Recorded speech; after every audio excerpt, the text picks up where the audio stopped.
Así inicia Es Noticia, noticia en profundidad. Qué placer acompañarles. De inmediato vamos con los titulares. En Noticia Chile, a pocos meses de culminar su mandato, el presidente Piñera entrega 2 licitaciones estratégicas de litio a empresas transnacionales. La promesa es que esto le representará al país millones de dólares. Y nos preguntamos, ¿millones de dólares a Chile o al bolsillo de unos pocos? Vamos a analizarlo. En Noticia Bélgica, en esta nación y sin resultados concretos culminó el encuentro entre Rusia y la OTAN. ¿De qué sirvió este cara a cara? Vamos a profundizar en ello. Y en Noticia Bolivia, la expresidenta de Yanine Áñez, expresidenta de facto, y otros acusados serán ingresados a juicio oral por el caso Golpe de Estado 2. También este miércoles el expresidente Evo Morales reveló nuevas pruebas de la participación del gobierno de Estados Unidos. Son hechos que analizamos en Noticia, casi comienza. Bienvenidos, bienvenidas.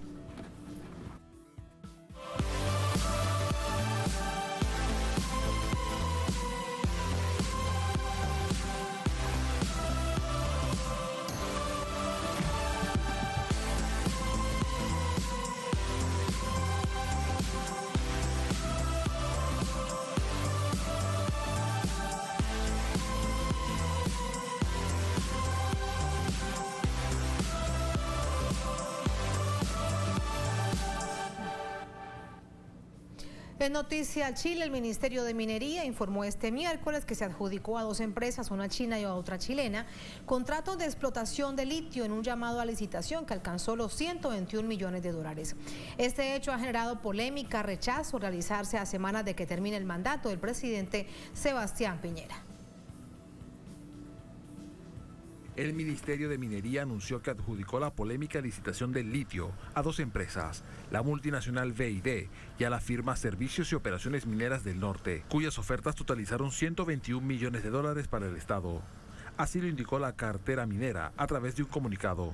2 días antes de lo previsto, el despacho gubernamental informó el resultado del proceso, que busca producir 400.000 toneladas de litio metálico comerciable, divididas en 5 cuotas de 80.000 toneladas cada una.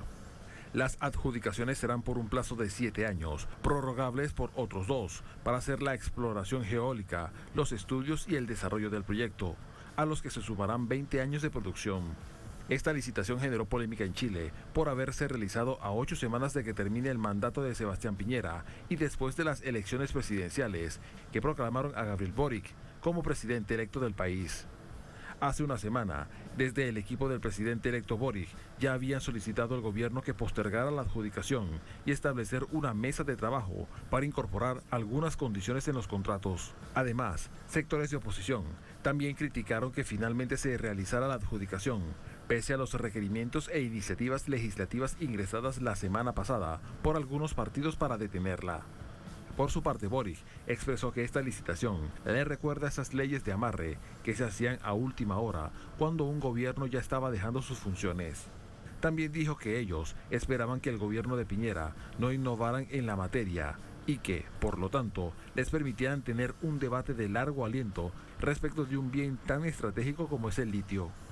Boric enfatizó que en Chile no puede nuevamente cometerse el histórico error de privatizar los recursos, como el litio, tal como antes se hizo con el cobre. Por otro lado, Piñera afirmó que Chile es el país con las mayores reservas de litio del mundo y que tenían 2 opciones: dejar el litio bajo tierra o utilizarlo. Vamos a entrar de inmediato con el análisis, cuáles son las implicaciones de esta licitación internacional que hace este miércoles, que adjudica este miércoles, que firma además este miércoles el presidente Piñera. Para ello nos acompaña Edison Ortiz, doctor en Historia, analista político, académico de la Universidad de Santiago de Chile, nos acompaña de Santiago. Profesor, muy buenas noches, bienvenido, ¿cómo está? Buenas noches, un gusto estar con ustedes como siempre. Muchísimas gracias, profesor. ¿Por qué a última hora el presidente Piñera haciendo esta adjudicación? De hecho, desde semanas atrás ya venía la alerta que eso sucedería y nada lo detuvo. Tatiana, es difícil explicarlo para el extranjero, pero el presidente Piñera viene de una cultura empresarial que en el propio mundo de los negocios se llamó la cultura piraña, ¿ya? Una cultura que fundó Manuel Cruzat y de cual Piñera es discípulo. Esa cultura surgió surgida en los 60 y consolidada en dictadura, consolidó un modelo de empresario que vive al borde de lo legal.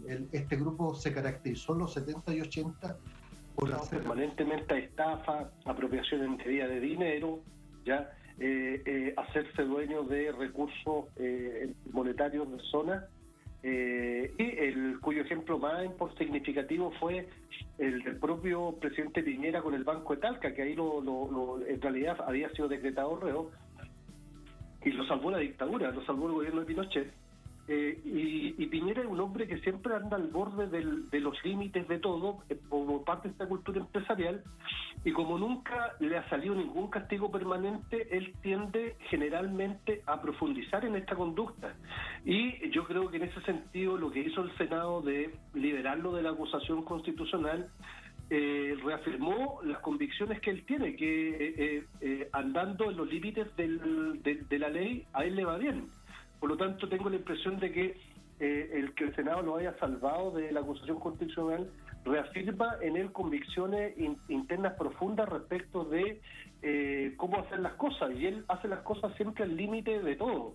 En particular, cuando es un gobierno que fue salvado por el acuerdo de noviembre de 2019, después del estallido social, un gobierno con mínimo margen de popularidad, que ha gobernado durante 2 años casi con estado de excepción, con un presidente que anda cerca del 6% en su aprobación, y que contra todo pronóstico inicia una licitación cuando está entrando un gobierno nuevo, ya con un proyecto absolutamente distinto, y en ese sentido él reafirma lo que piensa, que él está al margen de todo, y parte de este proceso de licitación tiene que ver con eso, es salirse de nuevo con la suya. Sí, profesor, de hecho uno se pregunta si hay un interés particular, no del presidente, sino del empresario Piñera, en la rapidez con que se ha adjudicado esta licitación de un recurso que es fundamental sin duda para el país. Se lo dejo planteada la pregunta, espéreme unos minutos, vamos con nuestra corresponsal en Santiago, Paola Dragni, para conocer más detalles de esta licitación, para conocer de reacciones. Hola Paola, muy buenas noches. Porque veíamos más temprano que nos estabas contando cómo cuando se conocía de esta noticia, de esta firma por parte del presidente Piñera, había un intento, parecía que muy intencional, de desviar la atención a otro asunto que tampoco es menor. Te preguntamos de ello. Así es, Tatiana, ¿cómo están? Un gusto saludarlos. Fue una polémica porque a la par que se empezó a conocer esta noticia de la adjudicación del litio, la verdad es que los periodistas comenzamos a recibir rumores hasta que conocimos la versión oficial del gobierno, y a la par estaban los voceros de la Federación de los Camioneros en Chile. Hay que recordar que son exactamente los mismos que paralizaron el país para derrocar a Salvador Allende en el 73 y que pararon todo el país, toda la ruta más importante en el sur del país en plena pandemia, ¿verdad?, para exigir la aprobación de una ley que los beneficia y que, bueno, hoy día conocimos fue justamente una movilización incitada, según versión del vocero de este grupo gremial, por el mismísimo presidente Sebastián Piñera como una herramienta para supuestamente poder presionar al estábamos en esta polémica cuando supimos la adjudicación de estas 2 cuotas de litio. Hay que recordar que son 5, ¿verdad?, las que se estaban puestas supuestamente para esta licitación, pero se adjudicaron solamente 2. Son $121 millones los que le van a corresponder al Estado de Chile. Esa es la información que hay. El presidente Sebastián Piñera dijo que era un proceso tremendamente transparente, pero puedo dar fe, Tatiana, que fue imposible acceder a información más detallada respecto al proceso.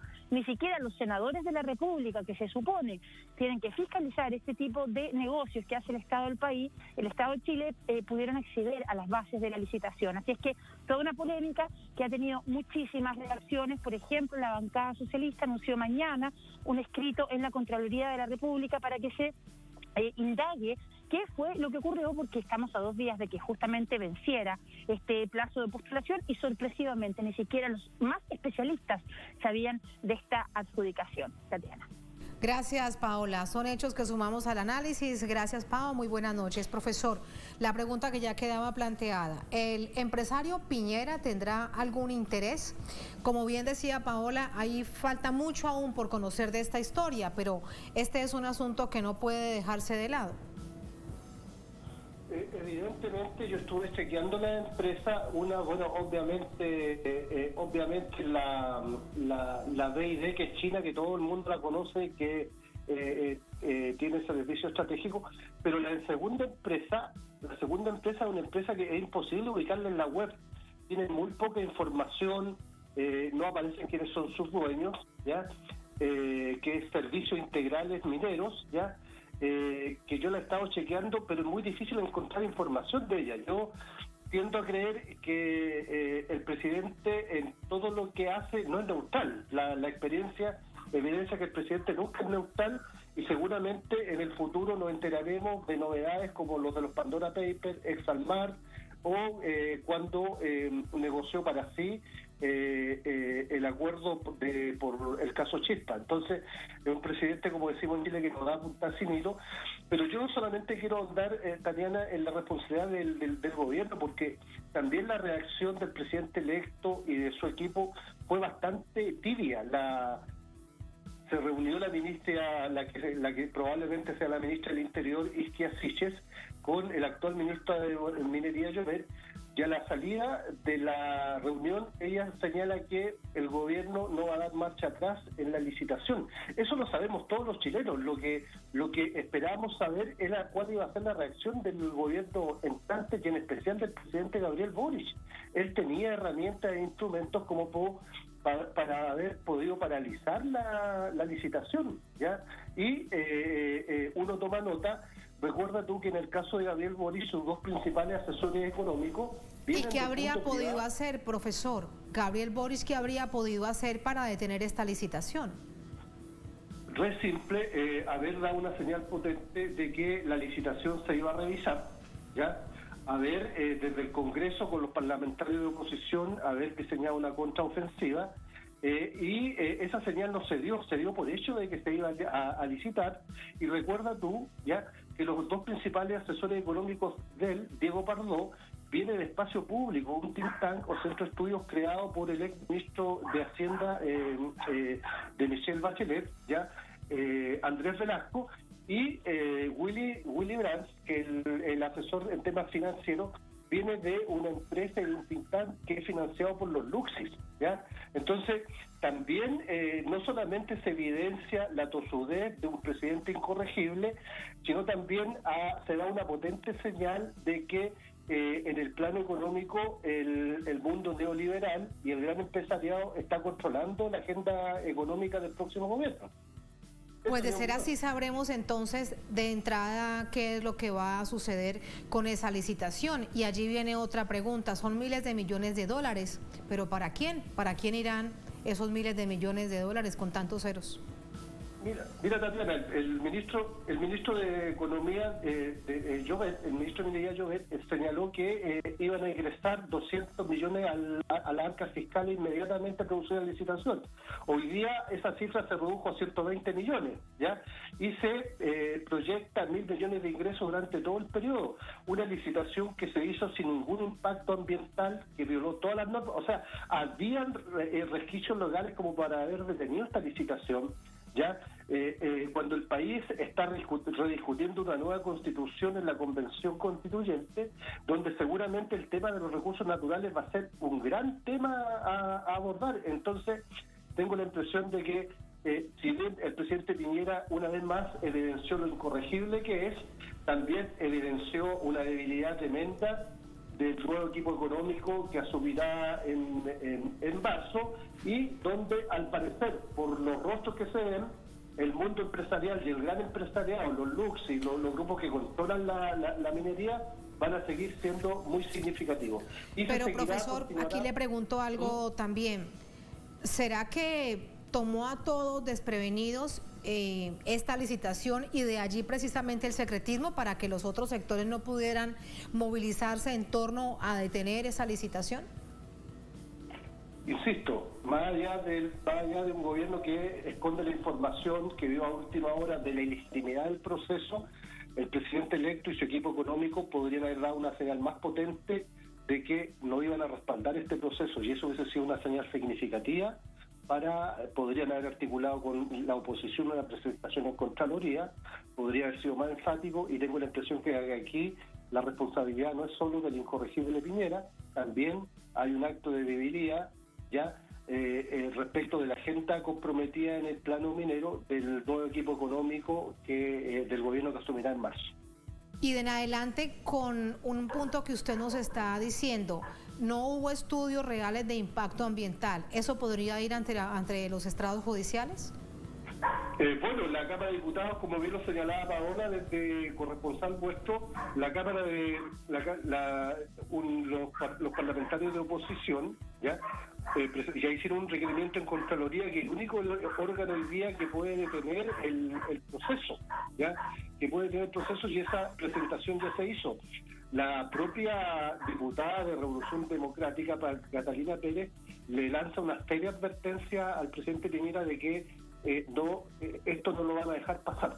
Es una declaración bastante potente que en alguna medida da una señal distinta, pero del nuevo oficialismo, pero se da desde el Congreso y de una persona que es diputada y que no ocupa ningún cargo relevante en el equipo estrecho de colaboradores de Gabriel Boric. Todo eso nos recuerda de nuevo ese escándalo en el que no quedó en nada con lo de la minería y lo de la minera en la que estaba involucrada la familia del presidente Piñera. Así que son no solamente los sectores políticos, sino también los sectores judiciales y la propia Constitución, que no tienen normativas para poder avanzar en una investigación concreta a un jefe de Estado cuando avanza hasta ese punto. Y un presidente que ha hecho de su vida pública una película de irregularidades, y que como nunca ha sido castigado, siempre sale con la suya y siempre da un paso adelante en ese proceso, y la licitación del litio, que no tenía por ninguna parte que haberse hecho, él se sale con la suya y la hace. Análisis. Gracias, profesor. Muy buenas noches. Buenas noches también, un gusto como siempre. Muchísimas gracias, muy buenas noches. Así nos vamos a la primera pausa en esta emisión de Es Noticia. Al volver en Noticia Bélgica, en esta nación y sin resultados concretos culminó el encuentro entre Rusia y la OTAN. ¿De qué sirvió este cara a cara? Vamos a analizarlo al volver en Es Noticia.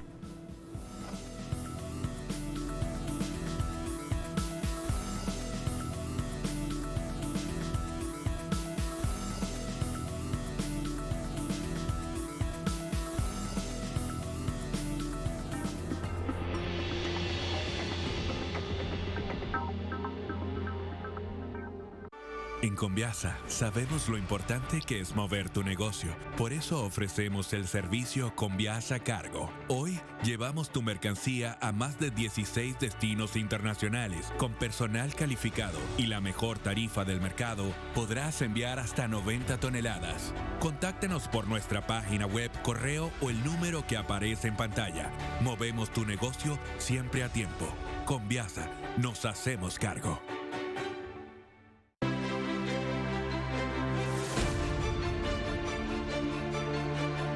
Nuestra señal es abierta porque Telesur siempre da más.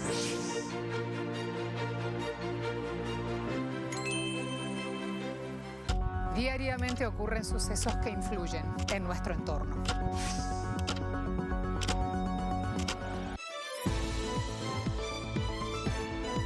Entérate de las noticias más relevantes de América Latina y el mundo en nuestra agenda abierta.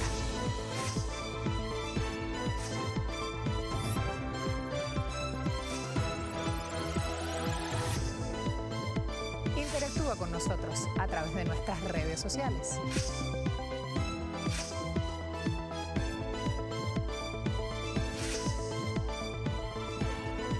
Los esperamos aquí, de lunes a viernes, solo por Telesur.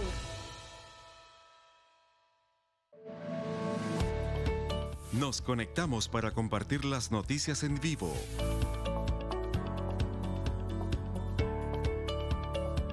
Las 24 horas. los 365 días del año. Síguenos ahora. Telesur, siempre da más. Es que toda sociedad necesita cirugía, no gente que habla de noche y que se calla de día. Yo sé que la calle a veces es densa, es compleja porque estás en una cola y a veces son 1, 2, 3 horas, 4 horas.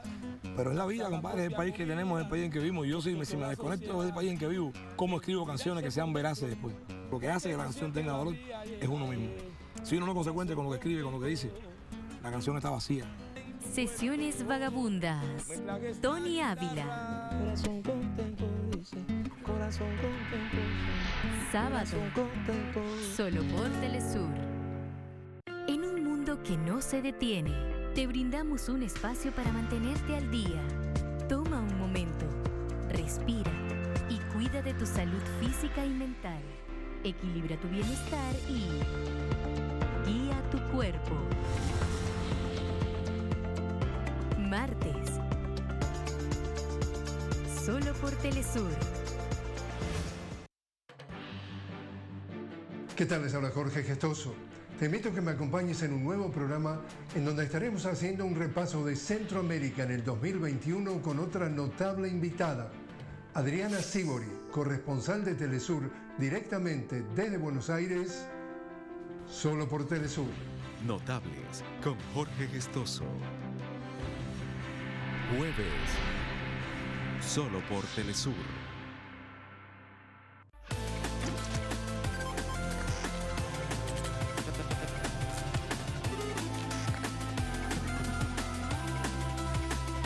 Nos acercamos a una nueva era.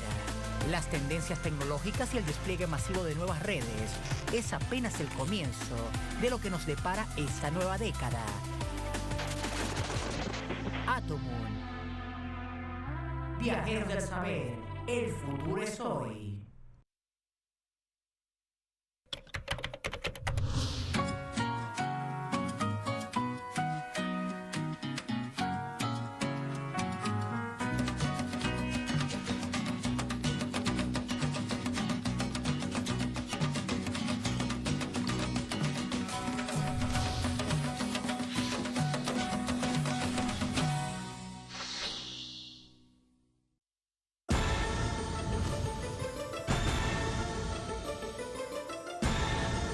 ¿Mueven las fichas? ¿Qué intereses motivan a los actores detrás de cada suceso? Se despliega el tablero en Jugada Crítica. Indaga cada acontecimiento de lunes a viernes, solo por Telesur.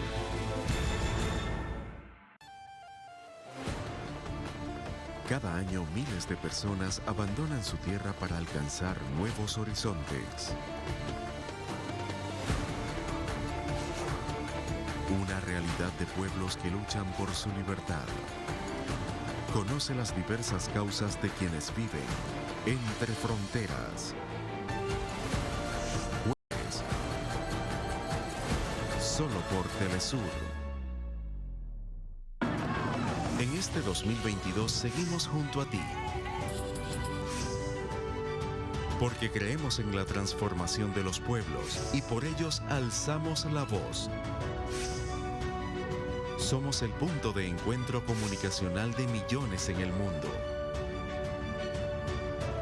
Porque Telesur siempre da más.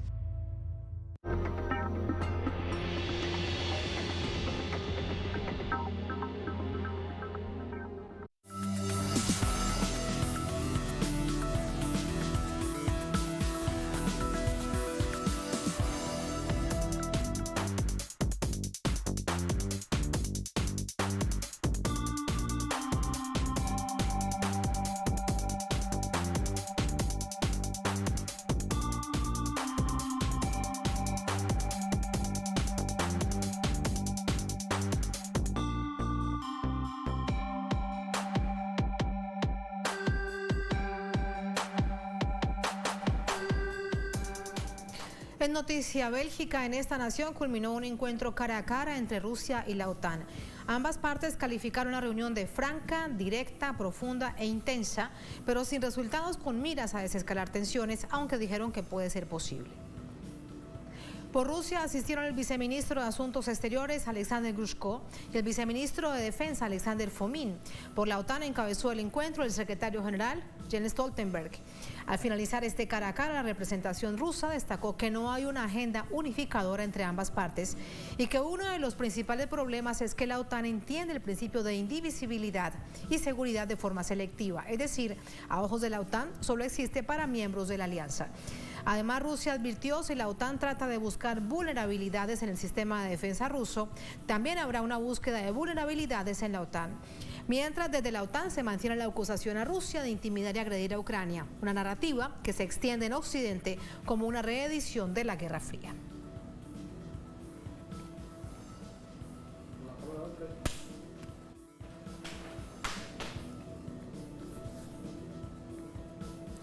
Vamos a entrar con el análisis de este hecho que sin duda marca un acento muy esperanzador para algunos, expectantes para otros, negativo, positivo, cada quien lo mira desde su perspectiva. Vamos a ver qué dice Gabriel Aguirre, analista internacional, secretario general del Comité de Solidaridad Internacional con Venezuela.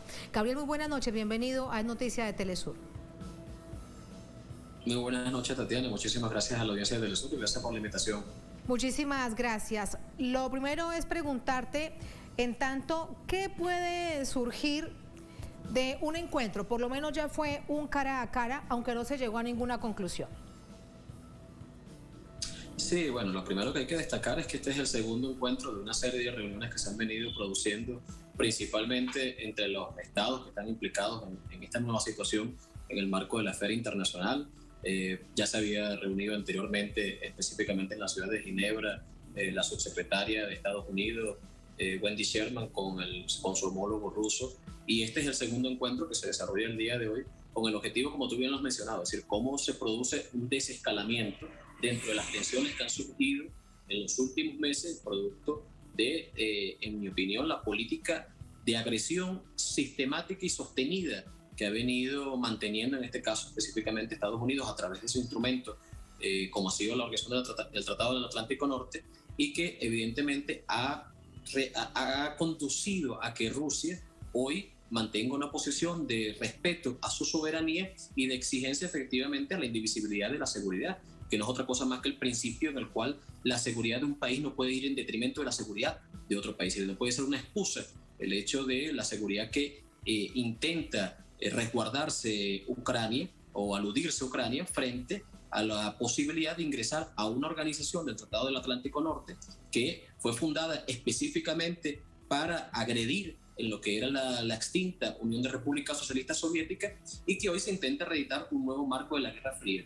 Es un hecho importante que Rusia haya solicitado que los acuerdos que sean construidos desde este Consejo, que no se reunía desde el año 2014 y que única y exclusivamente había tratado temas que tienen que ver con los aspectos militares y había dejado de discutir los temas principalmente políticos en la región, específicamente sean acuerdos que puedan ser suscritos, firmados por todas las partes con el compromiso de poder cumplirlo. Por lo que Rusia ha afirmado en distintas oportunidades que los acuerdos que han sido sostenidos de palabra han sido acuerdos que han sido violados de forma reiterada por parte de la Organización del Tratado Atlántico Norte y específicamente de Estados Unidos. Ya lo vimos específicamente con lo que ocurrió desde el año 97, donde uno de los acuerdos específicamente era que la Organización del Tratado Atlántico Norte no extendiera sus fronteras militares, es decir, movilización de tropas, movilización de efectivos militares, movilización de buques y de contingentes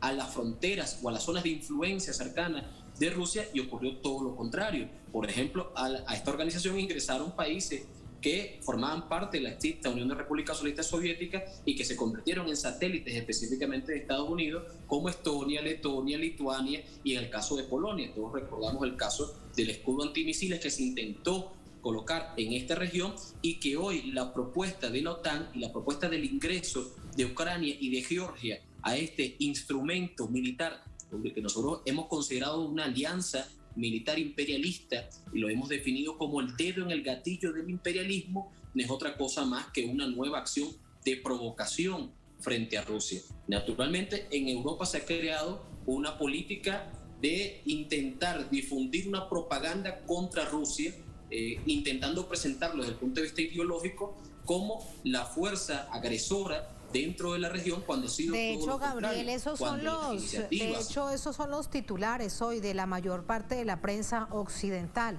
Desde España ni se diga que Rusia es la nación agresora a Ucrania. Incluso dicen que la exigencia, porque lo plantean no a manera de solicitud ni de exploración de caminos para desescalar el conflicto, sino de exigencia de Rusia para que Ucrania y Georgia no ingresen a la OTAN, es algo disparatado. Así que se mantiene esa narrativa. ¿Cómo hacerle frente a un hecho que intentan mantener como una matriz de opinión? Mira, principalmente hay que destacar que Rusia va a seguir haciendo un uso y un ejercicio efectivo de su soberanía. En consecuencia, todas las movilizaciones de tropas, de efectivos militares dentro de sus fronteras, como siempre lo ha demostrado Rusia, están en su legítimo derecho desde el punto de vista de la seguridad interna y de la defensa nacional.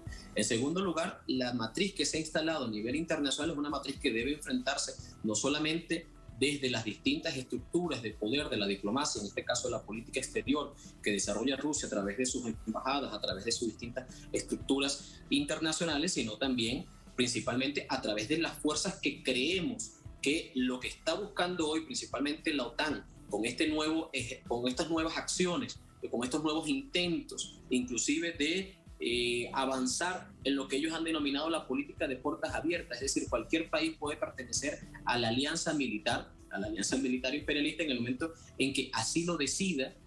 No son exigencias más que soberanas lo que hace Rusia, es decir, y al cual se le han incumplido de forma reiterada cada uno de los acuerdos que se han construido. El tema del escudo antimisiles es un ejemplo concreto, el tema del ingreso de los países del Báltico es un ejemplo concreto, y ahora nuevamente sucede lo mismo. Ahora, sin lugar a duda, es un punto positivo que se haya generado esta nueva reunión, este nuevo intercambio. El día de mañana se van a realizar otras reuniones específicamente en la Organización para la Seguridad de la Cooperación de Europa, que son reuniones también donde van a participar los viceministros de Asuntos Exteriores, específicamente de la Unión Europea, donde seguirán discutiendo los temas de la relación con Rusia y de la relación con la OTAN, pero naturalmente Rusia tiene un papel que cumplir, un papel y un rol que jugar, que tiene que ver específicamente cómo contener cualquier intento de agresión contra su país, contra sus fronteras, contra sus áreas de influencia. Hay que recordar que el año pasado Europa desarrolló una iniciativa de provocación bélica frente a lo que ellos dicen que Rusia es una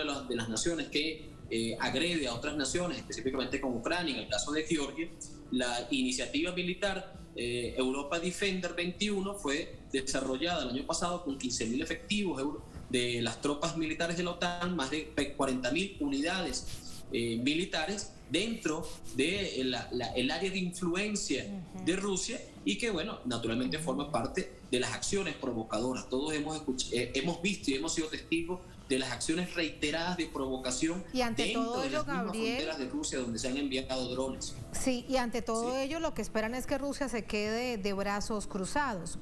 Por ello uno se pregunta, ¿cuánto de toda esa estrategia y cuánto, por ejemplo, de toda esa declaración del secretario general de la OTAN es la propia retórica de Estados Unidos, aunque no esté presente?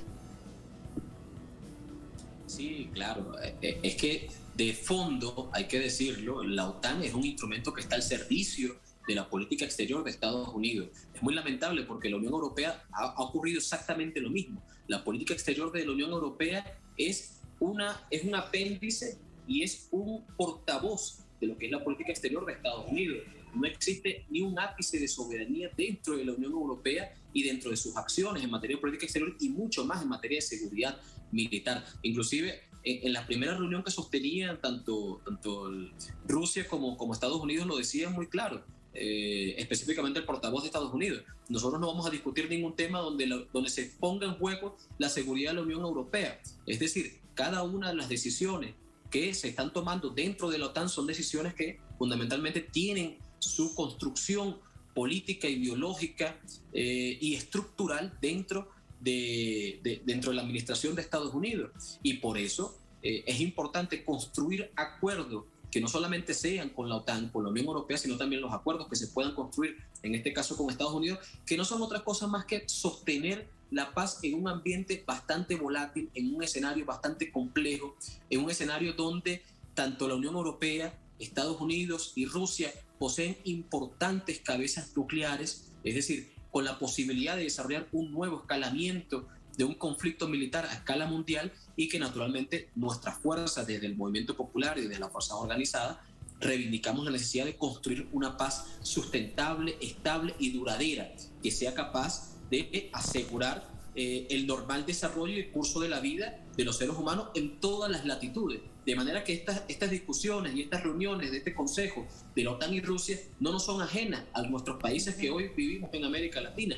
Tienen total identidad con nosotros, y muchas de las cosas, específicamente del futuro de la humanidad, dependen de estas discusiones, dependen de estos acuerdos, que nosotros estamos seguros que en el marco de la diplomacia todo se puede construir, pero siempre haciendo efectivo el principio del respeto a la soberanía de cada uno de los estados. Claro, Gabriel, y para ello se necesita sobre todo mucha voluntad política de todas las partes, para que comprendan que, bueno, de hecho además lo saben, así la retórica sea tan agresiva en algunos momentos, saben que nadie sale vivo de una confrontación armada de tal nivel de características como las que podría uno imaginarse debido a toda la estrategia militar que existe.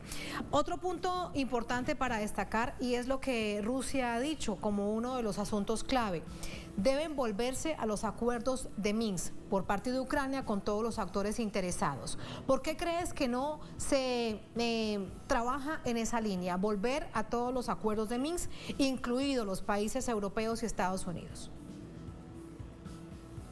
Sí, claro, naturalmente.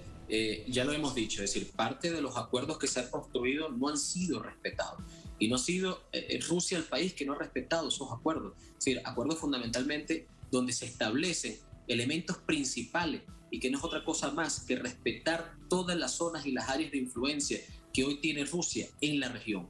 Y sobre todo entender que parte de las acciones hostiles y de agresión han sido dirigidas fundamentalmente por parte de la OTAN, de sus aliados, de los países de la Unión Europea e inclusive de Estados Unidos, con sus distintas estructuras militares que están en la zona. Todos hemos visto el apoyo abierto que ha dado Estados Unidos a situaciones como el golpe de Estado, específicamente en Ucrania en el año 2014, que posteriormente se tradujo en que regiones como el Donbass hoy estuviesen reclamando la soberanía interna de una población que se siente mayoritariamente rusa, y las otras repúblicas que se han independizado producto de la acción de represión sistemática que sigue siendo víctima esa población hoy en la actualidad, y donde, si fuese cierto el discurso que lanza específicamente la Unión Europea contra Rusia, todos estaríamos convencidos o estaríamos claros de que Rusia debería actuar frente a lo que es una agresión por parte de los gobiernos, el gobierno de Ucrania sobre esas poblaciones. Ahora, hay un elemento de fondo que tú señalabas. Gabriel, pero permíteme preguntarte. Que tiene que ver. Sí, te escuchamos atentamente, y lo que uno entonces se pregunta es, uno, los acuerdos de Minsk se quedan en el papel. Segundo, toda esta escalada en la que Ucrania ha sido parte fundamental y protagonista, porque es lo que le ha interesado, acercándose cada vez más a Occidente, cada vez más a Estados Unidos. Lo que le interesa es no cumplir los acuerdos de Minsk directamente a Ucrania. Sí, de fondo este es parte del objetivo que hoy se busca, específicamente con dejar en el tintero parte de estos acuerdos, que eran acuerdos que favorecían a ambas partes, que eran acuerdos que iban fundamentados y dirigidos a respetar la soberanía de ambas naciones, y que especialmente hoy creemos que se construye un nuevo marco posible para un acuerdo que parta del respeto de todas las partes, parta fundamentalmente del reconocimiento de la influencia que tiene Rusia en la región y que por supuesto también logren identificar la necesidad de que estamos frente al desarrollo de potencias militares que tienen una gran capacidad desde el punto de vista bélico, desde el punto de vista de la defensa militar, y que naturalmente es necesario construir acuerdos sin olvidar el carácter genocida y agresivo que tiene la Organización del Tratado del Atlántico Norte. Creo que la experiencia y la historia lo ha demostrado, y hoy más que nunca es necesario que los pueblos luchemos por la desintegración de esta alianza militar imperialista que solamente sirve a los intereses del imperialismo en todas las latitudes del mundo. Agradecemos a nuestro invitado, hemos perdido la comunicación con él, ahí lo ven ustedes en pantalla, y vamos a irnos a la última pausa en esta emisión de Es Noticia. Al volver en Noticia Bolivia, la expresidenta de facto Yanine Áñez y otros acusados serán ingresados a juicio oral por el caso Golpe de Estado 2. También este miércoles el expresidente Evo Morales reveló nuevas pruebas de la participación del gobierno de Estados Unidos en ese golpe de Estado. Son hechos que analizamos al volver en Es Noticia.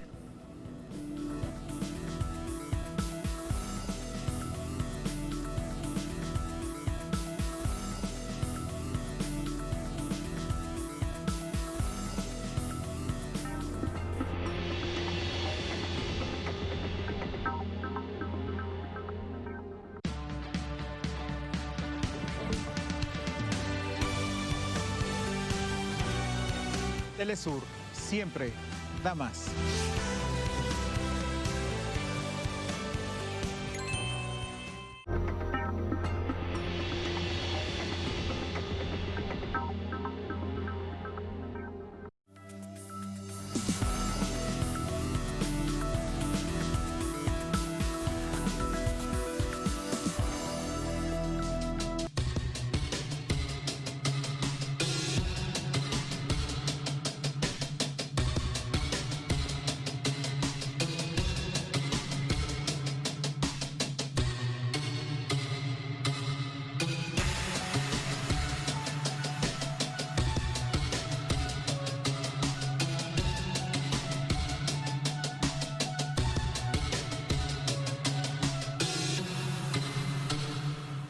En Noticia Bolivia, la expresidenta de facto Yanine Áñez y otros acusados ingresarán a etapa de juicio oral dentro del caso conocido como Golpe de Estado 2. Esto sucede a más de un año de haber retornado la democracia a esta nación. De acuerdo a información publicada por el ministro de Gobierno, Eduardo del Castillo del Carpio, la expresidenta de facto Yanine Áñez, el ex alto mando militar y el ex comandante de la policía boliviana ingresarán a la etapa de juicio oral dentro del caso Golpe de Estado 2.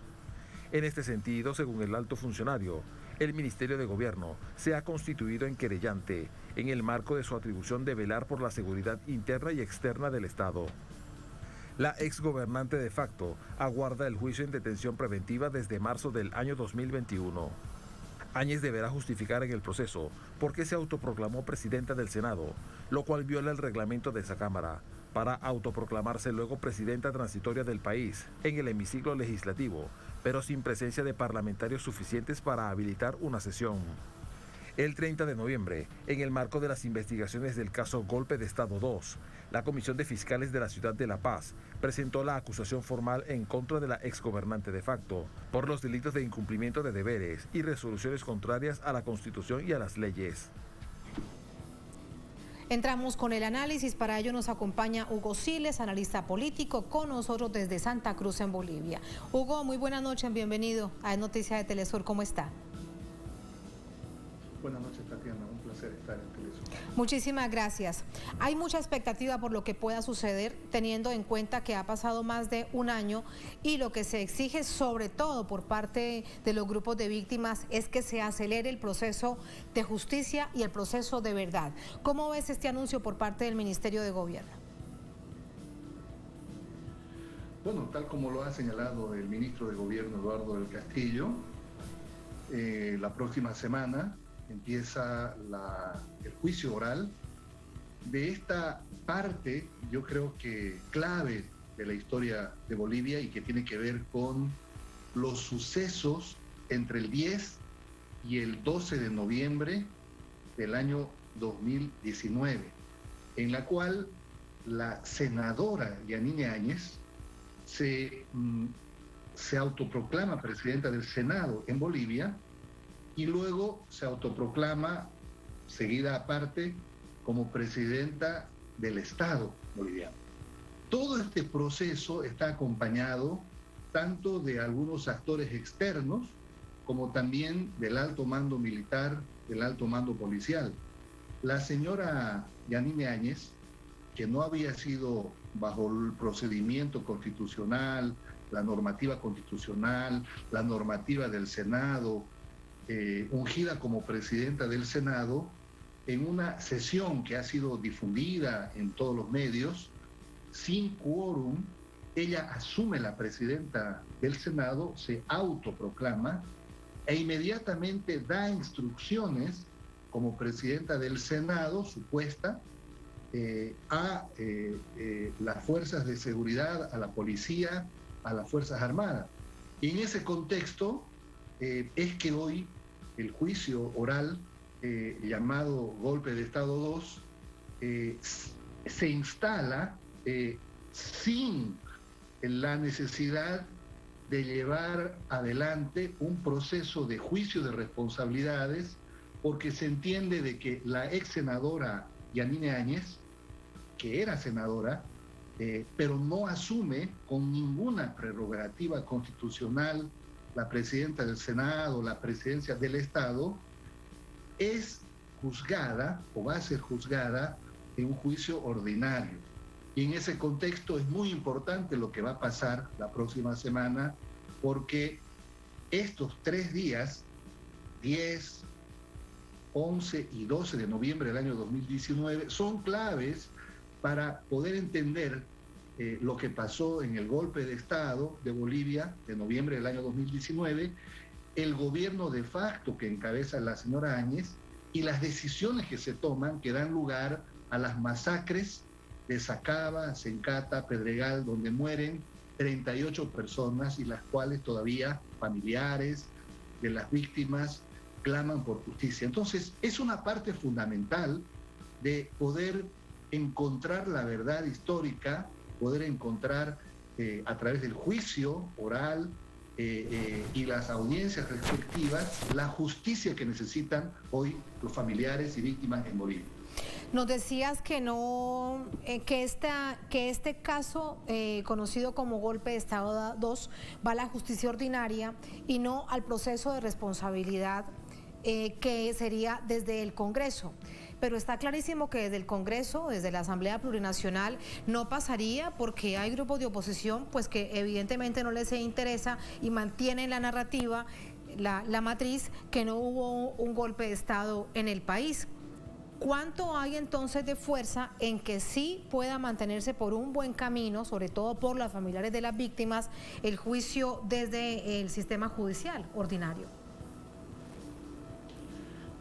Bueno, porque precisamente por lo que señalaba hace un momento, de que es en calidad de senadora del Estado plurinacional que ella violenta la normativa, todas las prerrogativas constitucionales prácticamente son echadas por la borda y ella se autoproclama presidenta del Senado y al autoproclamarse presidenta del Senado... Claro, Hugo, pero es que eso lo sabemos hace más de un año y el juicio ordinario no avanza.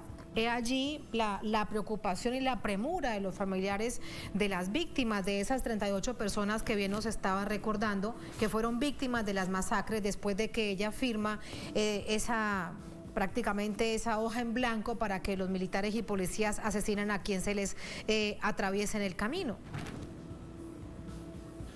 Sí, esa parte sí ya corresponde a un juicio de responsabilidades y como tú decías, evidentemente en la responsabilidad ya que asume como presidenta de facto y no hace un énfasis en que su gobierno era un gobierno transitorio constitucional, sí un gobierno de facto, pero la emisión de un decreto supremo que ordenaba a las Fuerzas Armadas hacer uso de la fuerza y tener prácticamente la impunidad penal por los actos cometidos es lo que la lleva a ejercer una responsabilidad por las masacres, por las muertes de Sacaba y Sencata. Ese tendrá que ser otro proceso que se le instalará, y yo entiendo que está en curso también, pero eso sí ya tiene otra condicionante, que tiene que ver con el juicio de responsabilidades.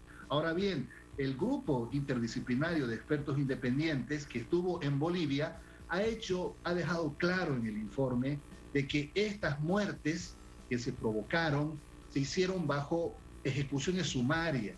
Por lo tanto, cualquier proceso de responsabilidades que asuma la señora Áñez necesariamente va a tener que encontrar justicia en el ámbito, en este caso en la Asamblea Legislativa Plurinacional, porque tienen informes y respaldos respectivos. Es imposible que en la Asamblea Legislativa Plurinacional se obstaculice o se pretenda dar impunidad a hechos que han sido declarados por informes periciales, por la comunidad internacional, por la CIDH, como masacres y ejecuciones sumarias. Por lo tanto, ese será un proceso que sin duda van a tener que todavía esperar los familiares de las víctimas, pero esto está caminando lento, pero tiene en todo caso visos ya de avance, por lo menos en la definición de que sí hubo un golpe de Estado, sí se autoproclamó la señora Yanine Áñez, sí conformó un gobierno de facto, y en el marco de ese gobierno de facto se tomaron decisiones para que la población en Bolivia no solamente sea perseguida, sea masacrada y se le vulneren sus derechos humanos. En ese contexto, todavía Bolivia lentamente con la justicia no pasa la página todavía de recuperar la justicia, la verdad y por sobre todo que necesita este país pasar la página, pero para eso primero es imperativo alcanzar la justicia por las víctimas que murieron en el gobierno de facto de la señora Áñez y de todo el equipo que la acompañaba desde el alto mando militar y el alto mando policial. Y la verdad histórica, para despedirte brevemente, Hugo, hoy el expresidente Evo Morales, a través del Twitter, presenta y publica una fotografía donde él se pregunta cuál fue la responsabilidad, cuánto más hay de la participación del gobierno de Estados Unidos si había un representante en una de esas reuniones, en uno de estos encuentros. Él lo cuenta hoy y queda la pregunta abierta. ¿Cuánto más hay por saber con respecto a ello? ¿Qué se necesita? Además, a nivel interno en Bolivia, para seguir escudriñando en esos lazos que luego se evidenciaron, se hicieron públicos, se expresaron en el golpe de Estado. Bueno, sin duda que la participación de Estados Unidos, de Brasil, de Argentina en su momento, en las reuniones previas para definir esto de la autoproclamación de la señora Yanine Áñez, fueron contundentes. No se reunieron a puertas cerradas, estuvieron reunidos con la Conferencia Episcopal Boliviana, estuvieron en la Universidad Católica Boliviana. Hay fotografías, hay la información de la participación que tuvieron estos tres actores: el embajador de Brasil en Bolivia de ese entonces, el embajador de la Unión Europea en Bolivia de ese entonces, también la vinculación con las armas y gases no letales de Mauricio Macri, y por supuesto que los delegados de los Estados Unidos que estuvieron presentes en todo el momento previo a esta instalación de un gobierno de facto a través de la vulneración de la normativa constitucional, del proceso de sucesión que debía tenerse para poder elegir a un presidente interino en el Estado boliviano. Muchísimas gracias, Hugo, como siempre, por atender nuestro llamado, por ayudarnos a analizar la complejidad de ese golpe de Estado en contra del expresidente Evo Morales. Retornó la democracia, pero hay mucho por saber y también por hacer justicia. Gracias, muy buenas noches. Gracias, Tatiana, por lo que tú. Muchas gracias. Gracias a ustedes por habernos acompañado. Ponemos punto final a esta emisión de Noticias. Será hasta mañana. Sigan con nosotros.